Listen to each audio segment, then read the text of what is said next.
G'day guys, Calvin from the Cartoon Company down under in New Zealand. I just talked about the importance of doing proper prep, and now we're going to do some prep on this engine. It's going in a jet boat, that's why it's got funny manifolds on it. We're going to go quite quickly, try and keep it as short as I can. If you want individual details on each part and each little job, I've got them in the LS400 refab videos. If I've missed anything on there, I might be able to catch up on this one. Let's get into it.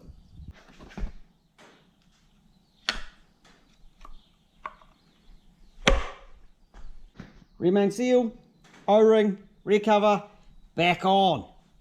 Done. That's the first thing I'm putting back onto this engine.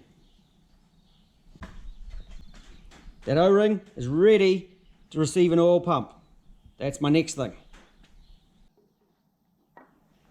Oil pump going on. Oh, I wish I had lined up my gears. Oh, they're close.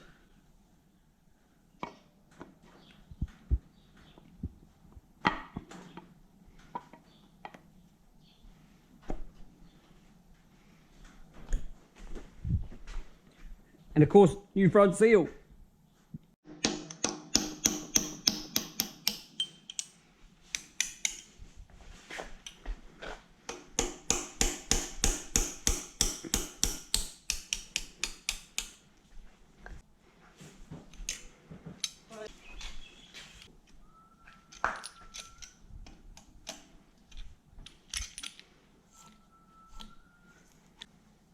So I often wouldn't do the frost plugs, but in a jet boat, and this one's already been run as a jet boat, they are noticeably corroded. Well worth doing. Brass frost plugs. That'll stop any corrosion issues, though we will be running antifreeze in this one from now on. But it was pretty grubby in the cooling system, but it's much better now. And brass frost plugs, not corroded. Good. Water pump for the jet boat. Heater pipe.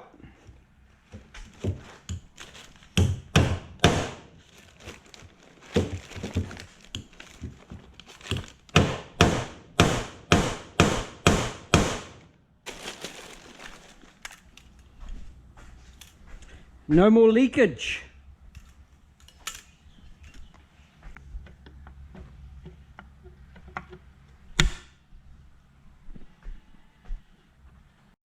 Water pump is bolted on, and I did put a little self-tapping screw just to hold my blanking bung in there.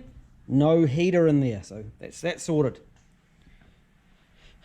Also note on this bolt here, oh, it's not a bolt, it's a nut. This nut, this is what often happens to them. The washers split off, and I've seen a couple with washers down in this area. They've been lucky, so I changed them out for just the normal flange type, not the one with the washer. Well, I've got it upside down. Block drains, make sure they are tight, because you look like a dick when you put it all together and they leak water out of the drains. Let's get a pickup in there, new gasket, bolt it in, get a sump happening. Pickup gasket, no need for anything on it. Clean pickup. So with the oil pump, I have pulled the pressure relief valve out, and I have primed it, so it's full of assembly lube, so it will prime up the oil nice and quickly. Now I just pulled a little piece of silicone out of the screen, and places to watch for silicone are like around the half moons.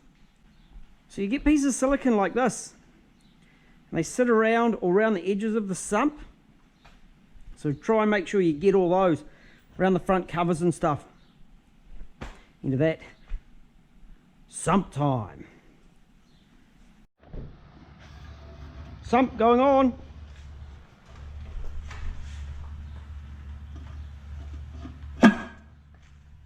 So when I called it quits last night to go pick up the hay with my family, I just showed putting the sump on. As you can see, the sump is clearly fitted. And I had a customer arrive just after I put the sump on, and I was popping the bolts in, and this happened. Yep, snapped the bolt off. It's just one of those things that happens. But as you can see, I drilled a hole through it, pulled it back out again. It wasn't really that tight in the hole. Retapped the hole just to check it was all good, it was all fine. So I'm going to put the sump on again. The customer was actually quite surprised how calm I was, because it's just one of those things. Don't need to stress about a broken bolt. There's a saying something that goes, don't cry over spilt milk. Don't cry over a broken bolt. Just got to get them out. Before I put the sump on again, it was just like a rehearsal. Problem is, it was a dress rehearsal with the silicone on it. I've removed the level sensor. It comes out the side, popped it out. A 1 5/16 frost plug is close. A little bit of sealant, bang, and it goes. Right, sump on. I had a discussion this morning about silicone. Any good quality silicone is fine. Avoid ones that go too hard. So a factory spec silicone is great.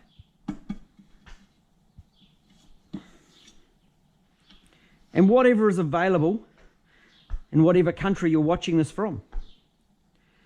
All right, I'll put some bolts in and we'll keep going. The baffle plate is fitted. On goes the sump with a lower steel pan. I have the sump on. Got some engine mounts on. I've fitted up the oil filter block. Another engine mount on this side.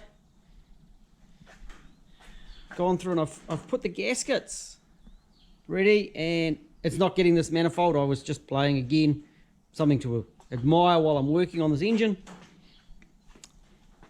I've put the front pulley on for the cam belt, and I'm going to be running a 36-2 trigger wheel off a this actually off a 2UZ or a 3UZ or a 1UZ VVTI. They all run that trigger wheel. So we're going to swap out the 12, put on that one. And my pointer today has been the Dipstick. So what you do because it's got an O-ring on the bottom, see it's got the O-ring, they tend to leak. So what you need to do is you need to get your silicone out, and you need to gloop on about 10 times more than you need, like that. And actually you need to put it like part way up the dipstick too. And then you shove that into that dipstick hole and smear it. And then even when you've put it in, get some more in there and around the dipstick hole to really make sure it seals up. Or, if you prefer, you could just pop the old O-ring off. And yes, I'm using side cutters because it's just cracking to pieces. And here's one I prepared earlier. Just put a new dipstick O-ring on it. And it just, wait. Bit of saliva makes it go in easier. So a bit of lube on there, of course. And it just sits in the hole. So I hope you can work out that dipstick tubes covered in silicone, it's kind of dumb. Just put an O-ring on. It's a few dollars an O-ring is. And it's a really common place for these things to leak. A couple of dollars, O-ring, no more leak, much nicer. Toyota gave me a little packet of silica gel. Just keep an eye on that because we'll use that later on. Got some covers on. Got some cam pulleys on. Of course, the water pump was done earlier. A couple of idlers and a cover and a crank pulley. Tension is in. Crank angle sensor is just sitting. So let's throw this thing on. Left, right, crank. So my marks are all lined up. Around there, around there.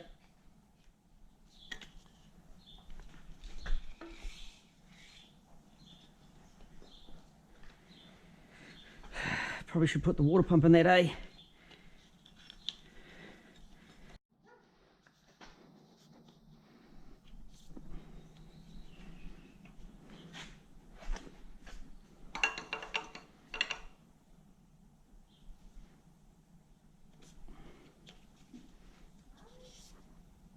Yep, that's now correct. Around we go there. Water pump. That should line up the cam.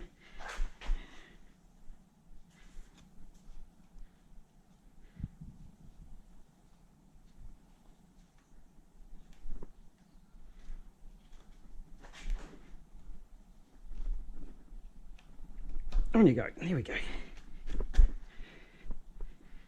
Easy.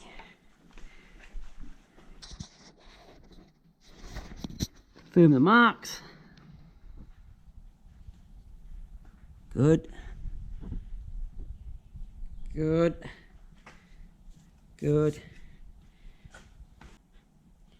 I've done a couple of revolutions of the cam belt and then rechecked my marks. There, there, and in there. They're all good.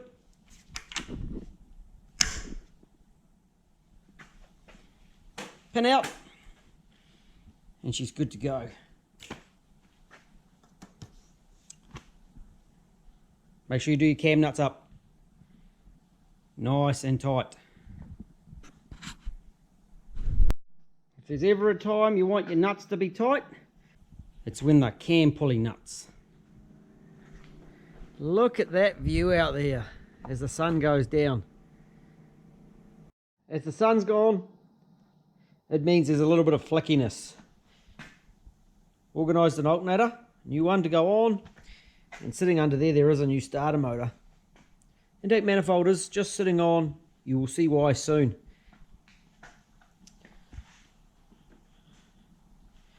Water crossover. Out came the cold start injector timer. New EFI temp sensor there. I chose a Toyota one this time. And you'll see I've blanked off the normal one for the gauge. So this one is on the early engines, generally pre-92 and LS. Run a little bit longer in the SC400s. That's the cold start injector timer. EFI temp switch. So we've put that, I've replaced that. Often with aftermarket I would put in a Bosch style, but I've gone with the genuine kind of style this time. You see it's all discoloured, just like that one. And this one's for the gauge. And yes, I have blanked it off. If you're thinking I'm crazy, you're probably right. However, more will be revealed as we go through this of why I'm not running a temp gauge. Hydraulic fan pump, all stripped out. And the tensioner, well, the gut's gone. So this tensioner at some stage has had a bit of a misdemeanor, and it's had a different stud put in, and then there's been a bush pushed into the bearing unit, so that would fit into there.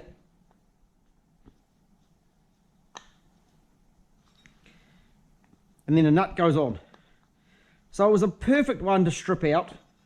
You just cut the little tab off the top, which is that little fella, cut that tab off. And what you've got inside is a bushing and a big spring. And that's all the tensioner is. One thing I always do when I'm doing a cam belt is I line up the crank mark inside, and I confirm the mark on the outside lines up with the 0 mark on the front cover. Had a couple of these pulleys delaminate recently, so it's just really good practice to check that each time. This one is fine. Just letting you know, it's good. It's good. So that's the alternator only tensioner all fitted up. Probably should put a nut in there, eh? Kind of important. You'll notice again, I've been modifying. We're not going to run the right hand cam sensor.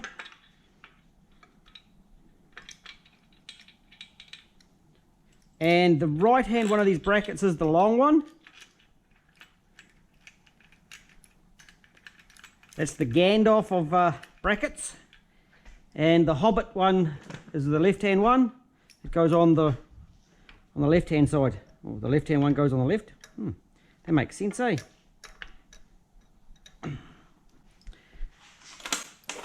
So of course we've got the Gandalf bolts on the right and the Hobbit bolts on the left. So hopefully you don't get it all back together like this and realise that that isn't fitted. It'll run without this one. It's okay, I put a different one on it. We're all fine. I talked about this top water fitting and then didn't put it in. Not needed, not needed. You will see why soon. You'll notice the rear crossover housing. I was just going to leave it off. I haven't got time to make up just plates to blanket like cold at night. So I had that welded up, both the little nipples and the heater fitting as well. So I've blanked both the heater fitting on the back of the water pump and on the rear crossover.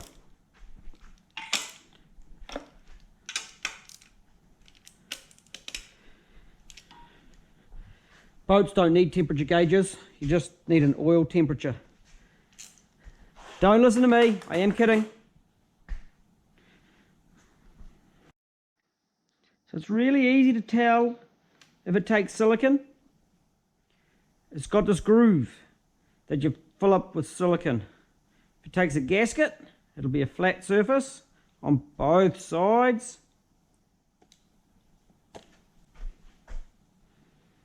O-ring on the top, again, a little bit of lube makes it slide in easier.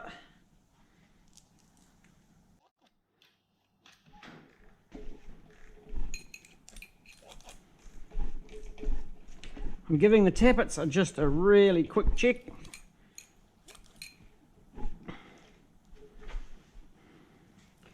And onto the exhaust.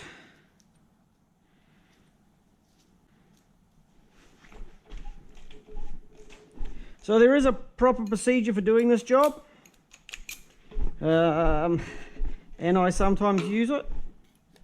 No, actually I never use it. But I will get round to do a video on the proper way to do it.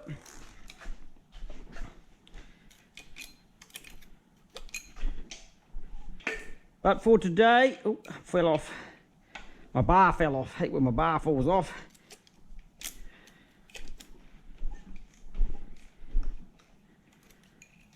Today I just want to be sure that this thing is pretty close. And I'm happy as with that one. That's lovely. None of them needed adjusting. With a lot of these engines, quick whip over the tappets and they're all fine. Took me about 2 minutes to check them on this one because I had the tappet covers off. So it's worth doing that just really quickly if you are doing a proper prep job. Just probably took me longer to find the feeler gauges than to check the tappets. So on the Hobbit jokes, I actually had a couple of days off recently with my daughter and we headed down to Wellington and checked out Weta Workshops, where I got to stab a troll. I think they're might be an orc. It's an orc, eh? I stabbed an orc. And a lot of it we couldn't take photos of, but it was a pretty cool weekend away. So if you're in New Zealand, put Weta Workshops in Wellington on your list. It's better to go there than go to Parliament. Parliament's boring. go see Weta Workshops. And we went to the Te Papa Museum, which is a pretty cool exhibition as well. Right, I think I'm going to put some tappet covers on it. I don't want to bolt the intake manifold on yet because I'm going to do some wiring under there, which will be coming up soon. I did a full video on doing tappet covers,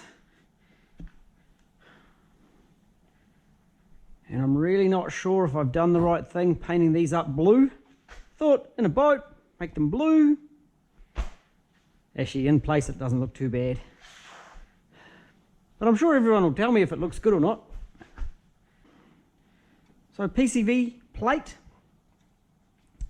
If you look at the gasket and you try to understand the gasket, PCV goes in here. This port here comes through to here. This plate blocks it off. So there's no need for any other blanking or blanking plates here for the EGR because this plate blanks them. You just have to take the time to just look at those galleries and work this stuff out. This plate possibly should have been blue. Vacuum fitting for the booster normally goes in here. Blanked off with the factory blanker. Blanker. Check it out. So that is pretty much prepared as far as I'm going at the moment. Late last night I thought I'd just see if the water hoses would fit. As you can see, being a jet boat along the side, heat exchanger sitting in place. That bolts to the top bell housing bolts. And this engine does actually run the bell housing, and it's the back mounts as well. So there's the bell housing, the back engine mounts bolt on the bell housing. Also keeps that drive flange safe. In my container is the cut down torque converter and the flex plate. It's kind of hard to fit it when it's on an engine stand. These were the hoses that were on it for the heat exchanger. I'll just explain that. So the main engine prep is the same as any. It could be prepped for a car, truck, conversion, standard car. The same process applies to all. However, going into the jet boat, the cooling system's a bit different.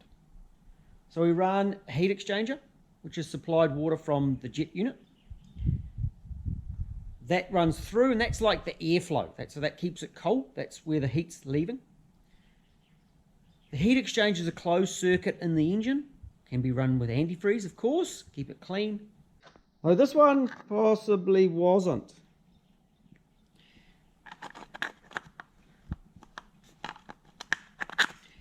There is a new thermostat housing to go on, and a new thermostat when it arrives. I didn't have any in stock, and when it's in the little wee hours of the morning and I find there isn't one, it was a little bit of a pain.